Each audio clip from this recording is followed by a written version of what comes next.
All right, all right, all right. It is 7:02 in the East, 4:02 in the West. This is your Tuesday, September 26th edition of the Strategy Session.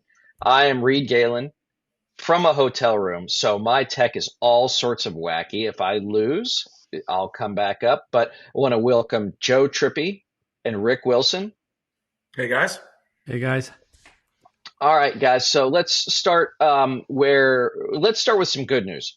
Joe Biden in Michigan today, walking the picket line with the UAW. Joe, you're a longtime Democratic strategist, a legend. Tell us what this means. It's real important. I mean, the labor vote in particular really moved big between 2016 and 2020 in Michigan.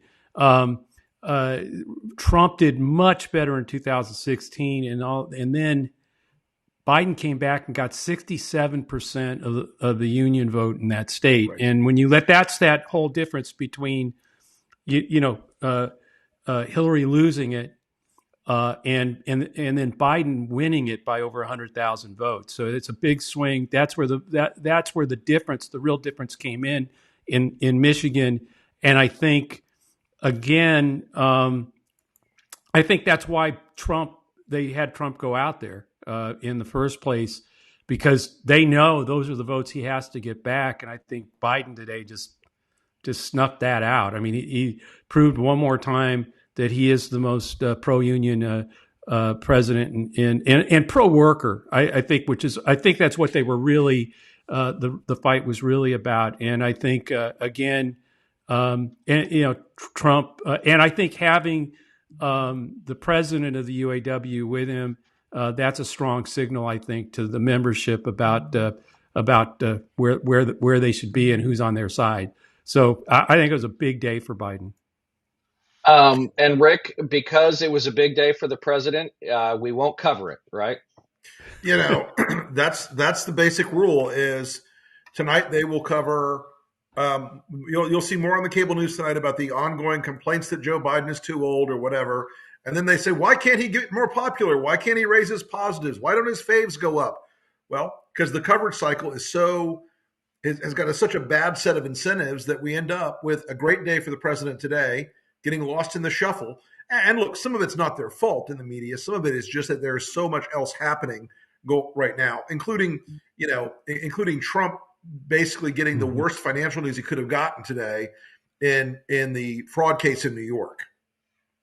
Yeah, so let's talk a little bit about that, Joe. So the man has been indicted 91 times, based on what he did in South Carolina yesterday. Maybe there's additional charges coming, trying to buy a gun under federal indictment.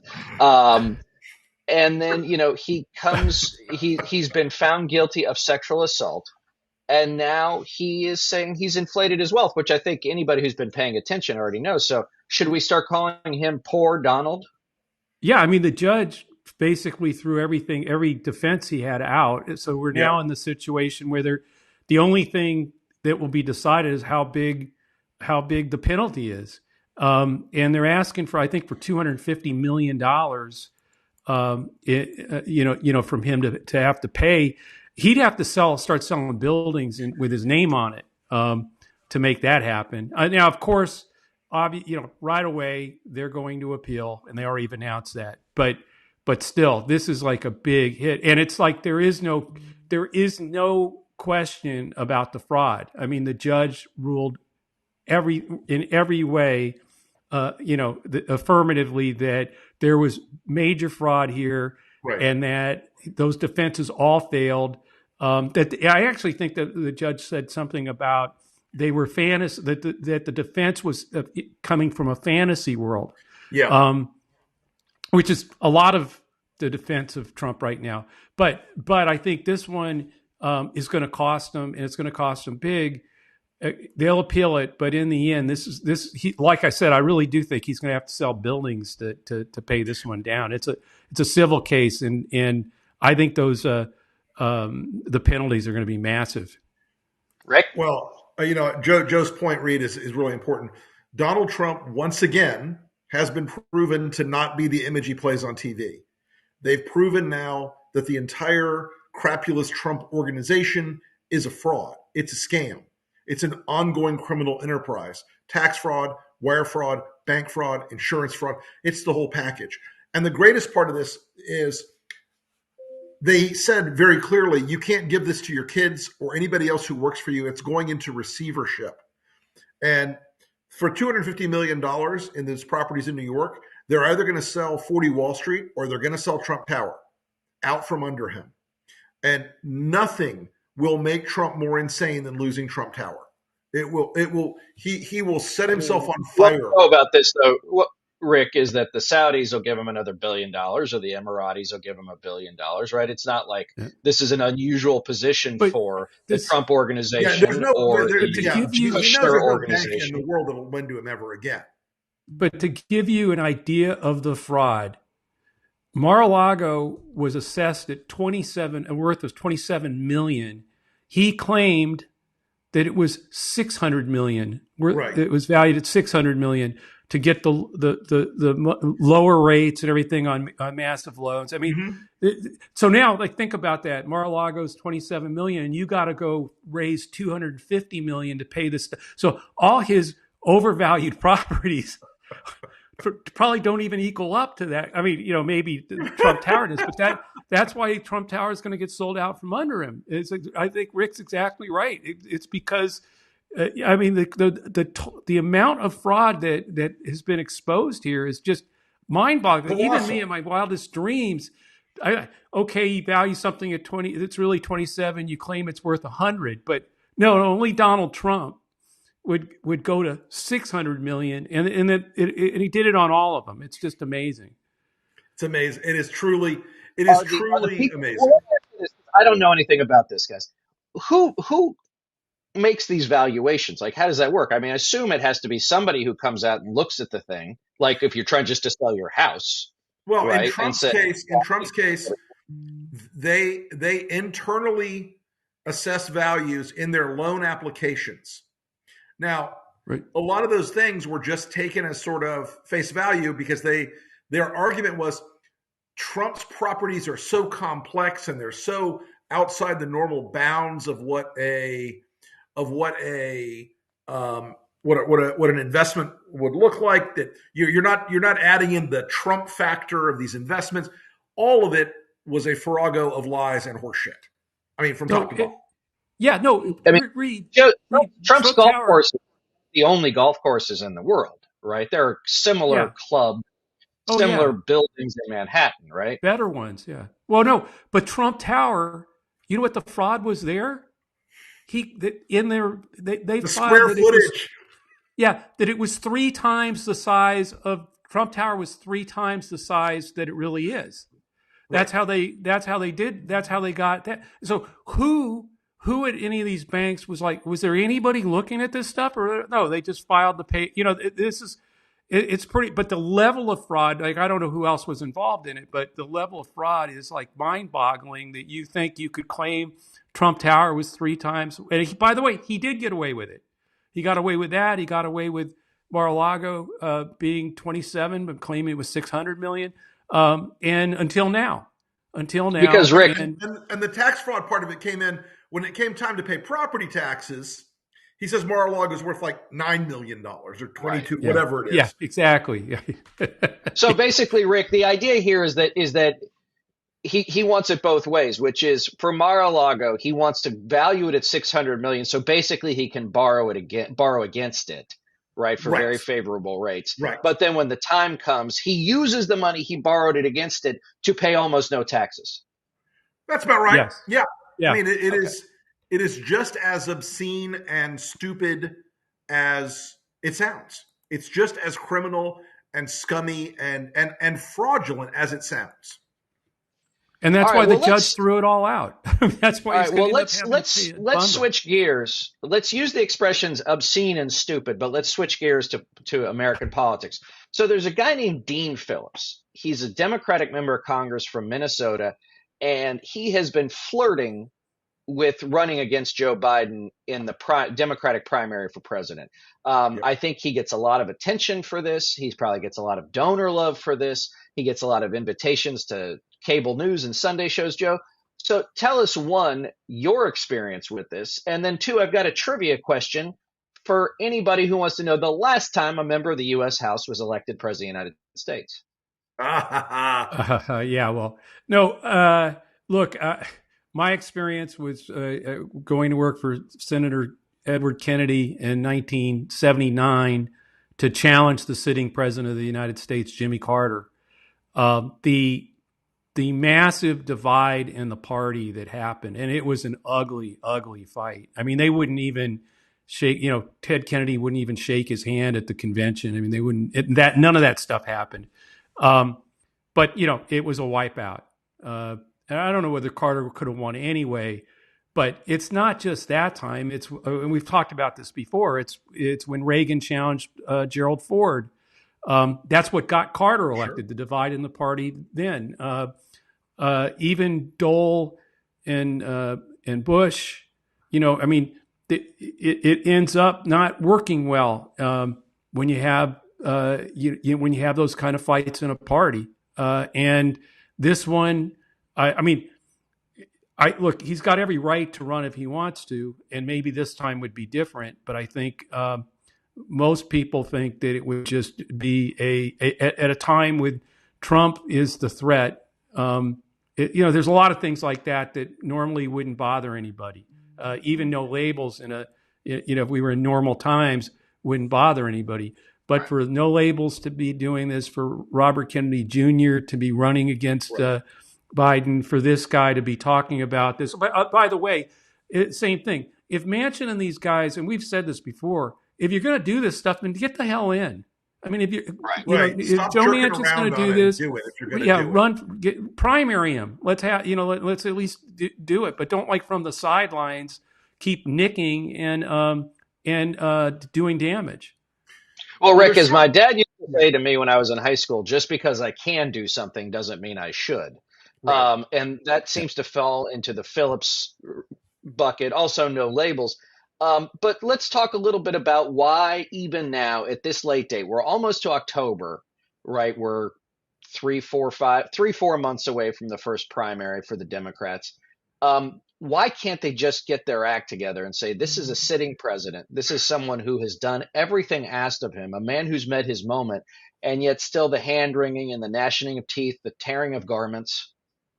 If they understood for 1 second what was really at stake, I think they would probably still behave this way. I think there are two things that are going on here.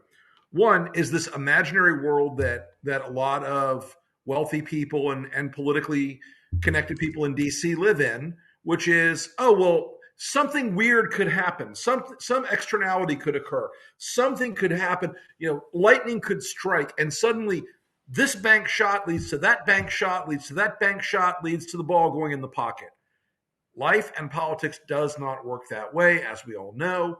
And the people that are pushing Dean Phillips in particular right now, because look, Bannon and company are pushing RFK Jr. to divide the party. Mm-hmm. And he may leave the Democratic Party. Who knows what he does? That was a play purely on the far right.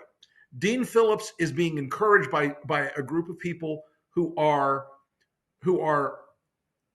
maybe they're good-hearted, maybe they are people of goodwill, but there is no predicate for Dean Phillips to run. He has no requisite experience. He will get smashed in the Democratic primary. He probably won't even get on the ballot in most places. He's already too late, largely. But it continues this dumb narrative that dumb people are pushing to try to grind Biden down, including people that absolutely know better, who've shown poor judgment about candidates in the past, people who understand what they're doing. And it's outrageous that you're going to try to put a knife in Joe Biden by promoting a guy who's a nothing burger. And the net result will only be the empowerment further of Donald Trump. And Joe, something that Rick and I were talking about earlier today too, and something that we have a lot of experience with too, is that whether or not it's this Dean Phillips or any of the rest of them, none of them, one, know what it's like to run for president, and Right. two, none of them know what Right. it's like to run for president against Donald Trump. It's not the Right. same thing. No. Well, but just on the don't know what it's like to run for president, getting in this late, and Rick mentioned this, is getting on the ballot in these states. Yeah. It's not just, there isn't, it's not just, okay, I'm running and all of a sudden you're on the ballot in every single Democratic primary in the country. It doesn't work that way. You have to file delegate slates. You have to go out and recruit people and run them as delegates, and you have to, file and collect signatures. And in some states like New York, it can be the number of signatures and hoops you have to jump through to get on that ballot. I've been in races where Gary Hart, again, he ended up having to run other people's delegates. So it's like another senator who was running, who was out of the race, but had filed delegates in some slates. He had to go out, run around the country saying, vote for Senator Cranston's delegates because that's a vote for me. I mean, this is not like, it's not like, oh yeah, snap your fingers, I'm getting in tomorrow. And to get in this late and to not have a clue what you're doing, let alone haven't thought about what you would do to govern, how you would, any of that stuff. And you're right, Reed. Hey, you don't. So you want a mildly tough House race in Minnesota? Wonderful. Now you're going to go take on Donald Trump nationwide, and you don't have a clue about how to get on the ballot in 48 other states, 49 other states. Okay. Good luck. That victory and 475 gets you a fucking pumpkin spice latte. That's it. Yeah. Might not even 475 might not even do it at this point. Right. I don't know. Yeah. But Rick, let's talk about this, because we feel like we've all been doing this a long time, right? We've all seen just about everything we thought we could see, and we always find something new. But what is give our viewers a little bit of the insight, and Joe, you too, inside the Beltway, where this, I call it magical thinking, where they just can't get over it, right? That they can't believe Donald Trump is going to be there again, and they don't want Joe Biden. Therefore, they'll do everything they can to sort of spoil it for him. Is it because they don't understand? Is it because they don't care? Is it because they think they'll be okay? I'm gonna all of the above. Look, this is the frog and the scorpion. Why did you sting me? We're both going to drown. Well, it's in the nature of the scorpion to sting the frog. Right. But that problem in D.C. is there are a lot of people who think they're very clever. There are some people pushing the Dean Phillipses of the world because they're not in the campaign. They didn't get hired by the campaign. So they're going to be out there. And like, if I can't have it, I'm going to burn the whole place down. And some people are pushing Dean Phillips because they have nothing better to do. They're looking for a gig or whatever. Some people are pushing no labels because they have a vengeance fantasy against the Democratic Party. All these, or they don't want to watch the Ravens on Sundays. Yeah, all these, right, exactly. Right. All these things are grinding away at Biden exactly at the moment where Trump is solidifying the Republican base day by day by day by day. More and more states are doing the winner take all for the Republicans, which means even if you have a Democrat or a Republican who's not a Trumper who prevails in New Hampshire or Iowa, California and Florida are now winner take all. That's it. It's the ball game. It's over. Those states are where Trump is like 37, 39 points ahead. I mean, it's just not going to happen. No, but here's the thing. Phillips, all these people who are wringing their hands and everything, in the end, not one of them, not one, you listen to them, not one of them is taking him, saying that Biden's policies are bad. They don't have any disagreement with, did he create jobs? Did he pull us out of the pandemic? Did any of these things, that the infrastructure bill, not one single policy dispute. There's nobody out there saying, oh, he's too pro-union. That's why I'm going to get into this thing. No, but by the way, that was Gary Hart. Gary Hart challenged Mondale in 83 and 84 because He thought we needed to stop. We were too close to the unions. We had to have new ideas and challenged Mondale for being like in labor's pocket. None of that's going on here. There's no policy fights going on. You might get, well, I wish he had done more on this, but that's Yeah, but because go I look mean, look, at the that's the nature of Republicans for, democracy, yeah, but go right? You look at don't get everything Republicans you for want. why he couldn't do more on something. So it boils down Yeah. to just whether it's ego, whether it's again, hey, this is a great way to get out there for 2028 maybe, but it's not a smart way to win a general election in 2024. It's a way to divide a party and be the guy, at least today with what we know, to be the guy that in a weird, strange way, a spoiler in the Democratic Party that ends up with Trump in the White House. I'm not sure that's going to help you in 2028 very much. Yeah, Reed. Well, you won't have to worry about that. So, all yeah, right. right. There won't be one. Yeah. So Rick, exactly. let's talk about this briefly. So as we're talking tonight, there's going to be a debate tomorrow night. But I want to talk a little bit about what you were talking about, which is the RNC has rigged the primary for Trump. Right. And we're not saying enough about that. Everybody's still, again, in the world of fiction, deciding that this is somehow a contest. I was talking to someone who knows what's going on, who said a couple of things. One is that Trump will never appear on a debate stage with Pence and or Christie. He won't do it.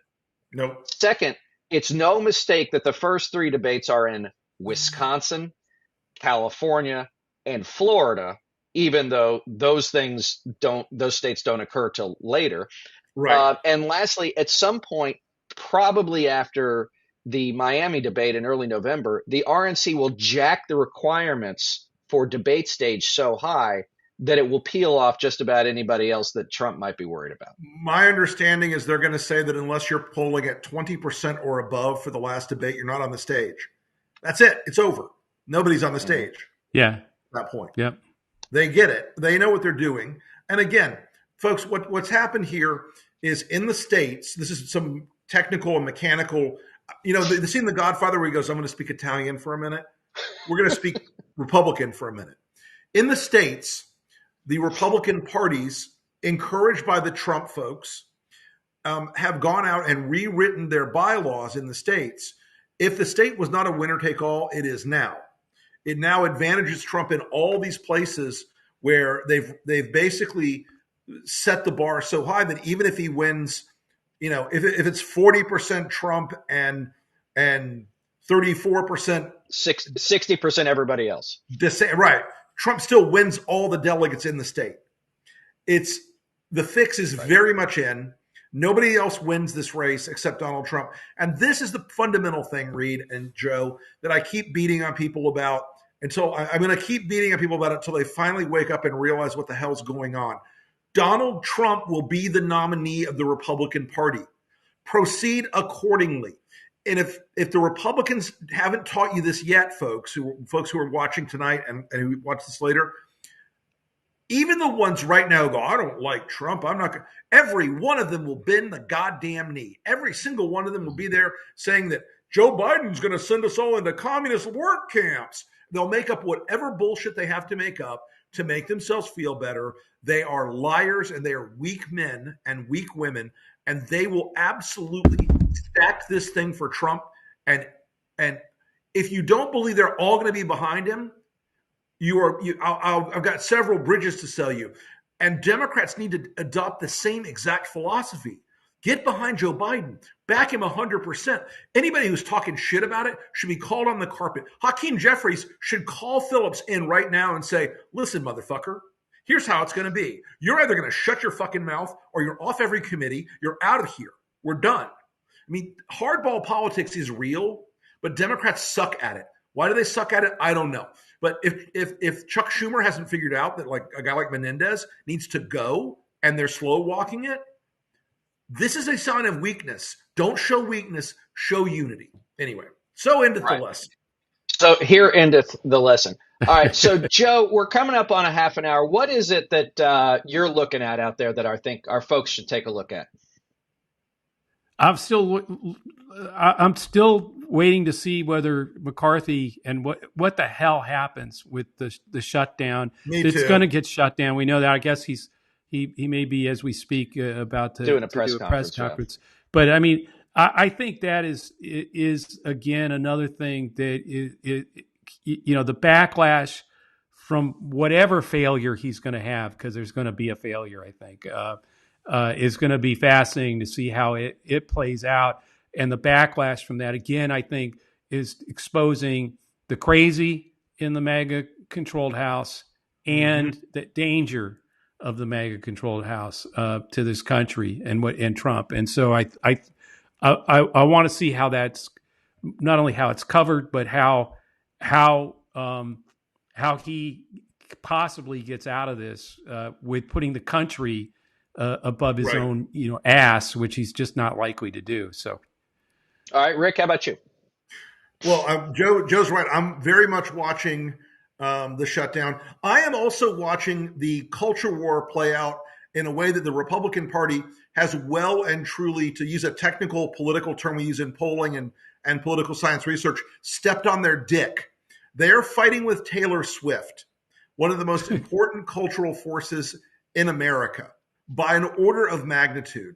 And the Sean Davises and Ben Shapiro's, et cetera, of the world have decided to have a moral panic about who Taylor Swift is dating. And I like the odds of Taylor Swift in this case. It's like, if I was to stack the number of bad ideas, stupid things to do, like fight with the Swifties is number one, land war in Asia, number 497. It's just like, it's an astounding cultural moment. And I think it's going to really be interesting as we go forward. And I'm a 59-year-old guy who normally isn't that tied into what the Utes are watching or listening to. But in this one, I am very much paying attention. Well, let me yeah, just say this, guys. I mean, I took my two daughters to Taylor Swift in LA. And I'll tell you that it was everything that modern MAGA hates. First of all, it was 70,000 happy people. Everybody there was in a great mood. It was Right. the vast majority of them women, from girls to middle age to moms to grandmothers, Mm-hmm. dads, gay men, right? Like it was everything they can't stand. And she went out there, guys, and worked for 3.5 hours, 44 songs, right? And then she's dating Travis Kelce, one of the greatest tight ends in the NFL today, who's at the top of his game. And they don't like him because he shills for Bud Light and told you to get your COVID booster. Like, to your point, Rick, it's not just Taylor Swift for women of America or young people in Right. America, but it's the NFL, right? Like, it just doesn't Right. make any sense. Like, remember, as Stu likes to remind us, these are the same people who got into a fight with the NASCAR for getting rid of the Confederate flag. yeah. Right. And they They lost can't that help one too. themselves. But But go ahead, Joe. I don't agree with Belichick on just about anything. It's just, the thing. But Who does?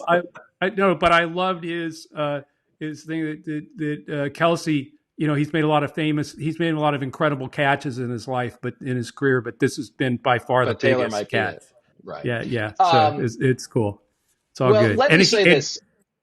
Go ahead, Joe. No, but that sort of makes your point, because Belichick kind of talks to those Right. folks. I mean, Right. So you're taking him on too. I mean, in a weird way, this is like crazy. I mean, it's just crazy because of the divide where there wasn't one over something just culturally shouldn't have been a problem. But Well, anyway, so but it this is is, we're going to go a couple extra minutes here because I have the this question. outrage So machine. for everybody, Rick, Joe, Stu and I were on the Lincoln Project podcast drop today. Please check it out. But the one thing I want to ask, and I want the folks listening to hear your answers, is how miserable must it be to be a MAGA fan, Rick, every day? The Oh my things you God. You have to have to be do you have to be pissed off every at day. something that your kids and your family actually love. You have to be Right. paranoid that something's going to be taken from you in a world where you've been basically at the top of the food chain economically your whole life. You've got to look at you've got to be You've got to be so bitter about anyone else expressing happiness or love or connection that it makes you surly and awful. And look, I think most of them really hate themselves. I think there's a degree of self-loathing among the hardcore MAGA crazies that he's not making them feel better about themselves. Right. The drug doesn't make them feel better. Maybe they chased the dragon for a few months in 2016, but from then on, it's just been this downward spiral of misery and anger, and you cannot live that way. If you find yourself living in misery and anger for years and years and years on end, you're doing life wrong. It'll eat you up. Well, Joe? I think it's the constant outrage machine. It is the outrage machine keeps them constantly outraged. And if you're constantly out, that means how you get outraged because Taylor Swift is dating who she's dating is like insane. I mean, why would you, frankly, except for the cuteness of it, who would give a damn? I mean, right. It's just, so there are a whole bunch of people smiling at the cuteness of that. Right. And still that can generate, it puts you into outrage, these folks into outrage. And Rick's right. You can't, living your way. Now, the other side of that is, I think too many of us get outraged by their outrage. I mean, so in a lot of ways, it's sort of contagious, where it creates anger and fear of Trump, et cetera, and so that outrage, outrage that they could still be with him after 91 counts. And I mean, and so I think that's what, what happens is, I'd say to all of them, to everybody, when you think back, what made it so you stopped talking to a member of your family? What made it so you suddenly said, those people aren't my friends anymore? What happened? How did that? And if you actually trace it back, and I don't care who you're for, you trace it back to a guy coming down the escalator. Yep. Now he wasn't, and if you can trace it back to the guy coming down, like, okay, I had that guy was my friend. She was my friend, friend. I spoke to them. I loved hanging around with my coworkers, and I don't anymore. I can't stand them. I'm outraged all the time. Ask yourself when that started, because my guess is most Americans, if they traced it all the way back, would be not that Donald Trump. He exposed that some of it was always there, but he fueled it, and if that's who you're following, or if that's who's causing, even if you're pro-democracy, but that's where you stop talking to people because they're the other now. I think that's a lesson that we need that's how we have to get out of the outrage machine, is because they will constantly, the outrage machine is constantly out there, constantly. It's in the brain room of Fox News. There's a brain room that cooks up nothing but outrage stuff for them to cover all day.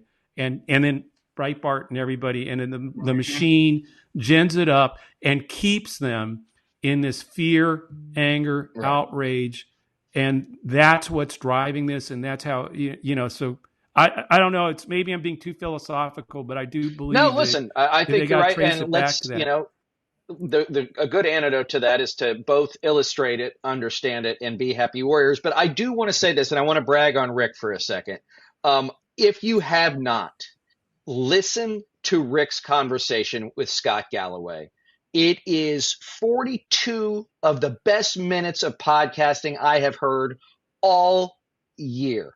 A great conversation, a thoughtful conversation that touched on politics, but was really on society and a lot of the stuff that we're talking about here. And guys, I can't tell you, it was fabulous. Rick, it was a great interview. Yeah, it was absolutely great. That means a lot. That means a lot. And I hope everybody checks out the enemies list. I hope that everybody checks out that Trippy show, obviously, Lincoln Project podcast. Stuart will hopefully be back next week. Everybody, as always, thank you so much for joining us, and we will see y'all next week. Thanks, folks. Bye, guys. Yeah.